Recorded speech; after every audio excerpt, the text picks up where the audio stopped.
Welcome to Web Design Series. Let's start with a few terminologies. What is the Internet? The Internet is a large network of networks. It connects millions of computers globally, forming a network in which each computer can communicate with any other computer as long as they are both connected to the Internet. What is the World Wide Web? As part of the Internet, it is a network of online content that is formatted in HTML and accessed via HTTP. The term refers to all the interlinked HTML pages that can be accessed over the Internet. What is a web server? On the hardware side, a web server is a computer that stores web server software and a website's component files like HTML documents, images, CSS style sheets, JavaScript files, and other files. It is connected to the Internet and supports physical data interchange with other devices connected to the web. What is a web browser?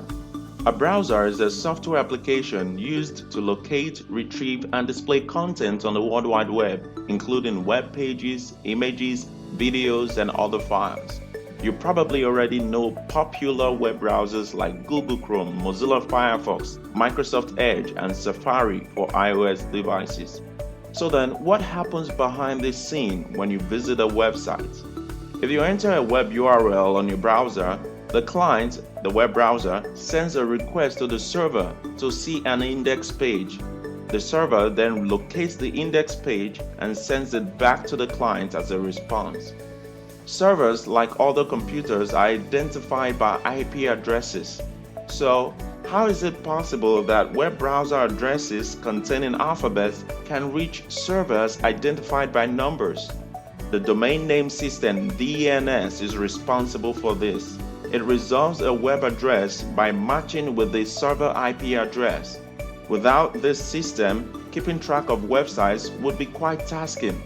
Imagine trying to memorize over 20 IP addresses.